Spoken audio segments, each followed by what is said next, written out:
ભક્ત મિત્રો, આજે હું વિડીયો લઈને આવી છું એ વ્રત જીવ્રત વ્રત કથા.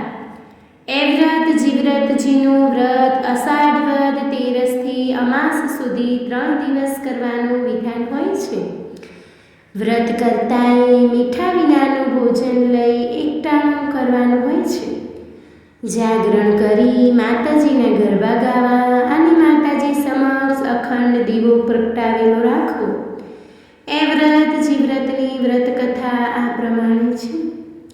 એક જમાનો એવો હતો કે જો સ્ત્રીની સંતાન હોય તો તેને કોઈ તેનું મોઢું ન જુએ.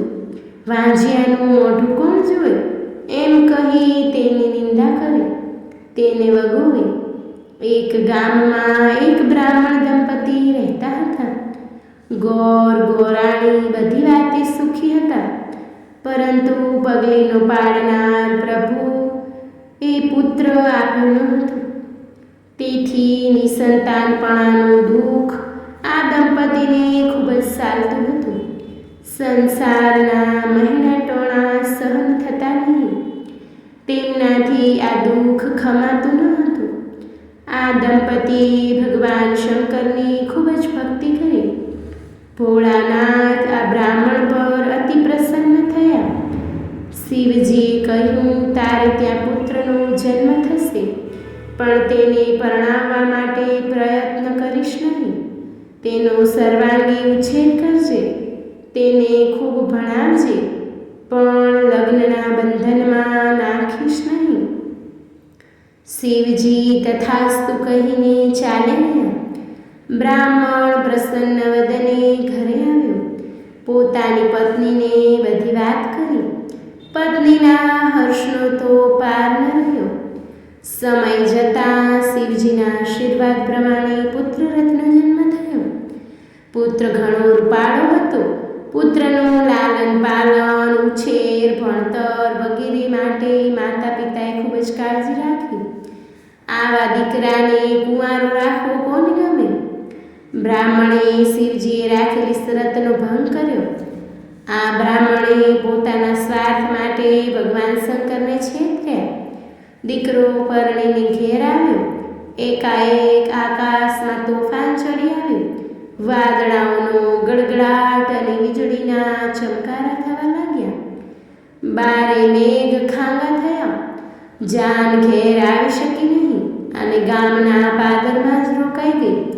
ચારે બાજુ પાણીનું જ સામ્રાજ્ય હતું.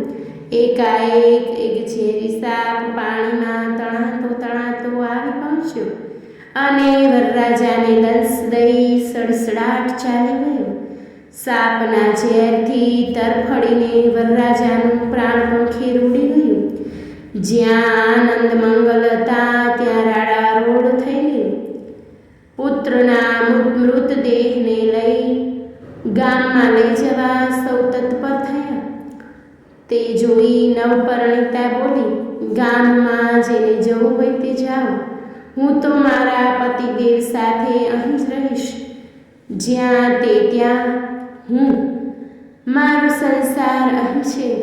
મારું સ્વર્ગ મારા પતિ જ છે. હું તેમની સાથે અહીં જ મારા દેહનો ત્યાગ કરીશ.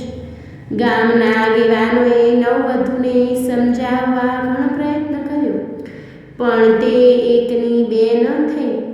કોઈ તેને દ્રઢ સંકલ્પ પરથી ચલિત કરી શક્યું નહીં.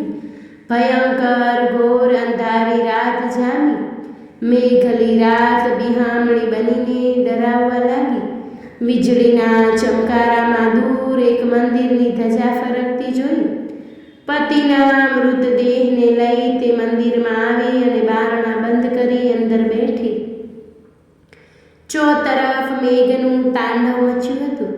આ સમયે મંદિરના પ્રાંગણમાં એ વ્રતમાં આવી પહોંચ્યા. બારણે ટકોરા માર્યા. નવવધુએ મંદિરનું બારણું ઉઘાડ્યું. દેવીના દર્શન કરી પરણિતાએ પોતાની કથની રડતા હૃદયે કહી સંભળાવી. દેવીએ હું એ વ્રતમાં છું એમ કહી પોતાની ઓળખાણ આપી. પરણિતા સ્ત્રીઓ માટે એ વ્રત છે.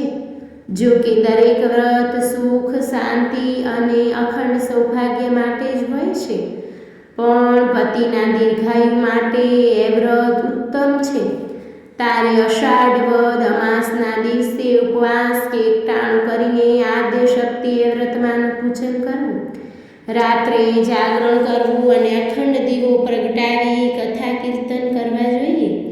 નવપરિણીતાએ 2 કર જોડી એ વ્રતમાંનું વ્રત કરવા સંકલ્પ કર્યો.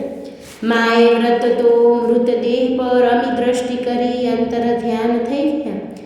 પતિના શરીરમાં નવું ચેતન આવ્યું, નવી શક્તિ આવી, નવો જીવ આવ્યો, પણ આંખ ઉઘાડે નહીં. એ વ્રતમાંના ગયા પછી જીવ્રતમાં એ મંદિરમાં પ્રવેશ કર્યો.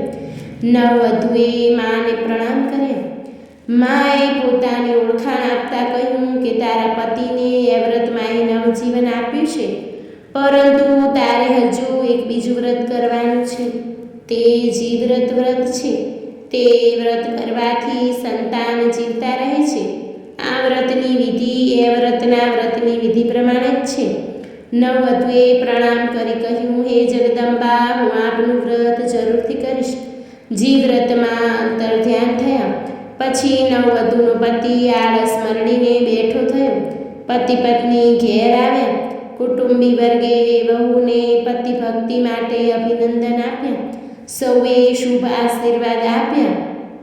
નવવધુ તો જયા પાર્વતી એ વ્રત જીવ્રત વગેરે વ્રતો પતિપરાયણ રહીને પતિની સંમતિથી કરવા લાગી. સમય જતાં વ્રત ફળ્યા અને ઘેર પારણું બંધાયું. આ નવવધુની માફક જે કોઈ એ વ્રત જીવ્રત વ્રત કરે છે તેને વ્રતનું ફળ અવશ્ય મળે છે. માટે જયા પાર્વતી એ વ્રત જીવ્રત જીવંતિકા વગેરે વ્રતનો મહિમા વિશેષપણે રહેલો છે. તો ભક્ત મિત્રો, આપને આ વિડીયો કેવો લાગ્યો તે મને કમેન્ટ બોક્સમાં જરૂરથી જણાવજો. ધન્યવાદ ભક્ત મિત્રો. જો આપ લોકોને વિડીયો ગમ્યો હોય તો લાઈક કરજો, ચેનલને સબસ્ક્રાઈબ કરજો અને બેલ આઇકન દબાવવાનું ભૂલતા નહીં.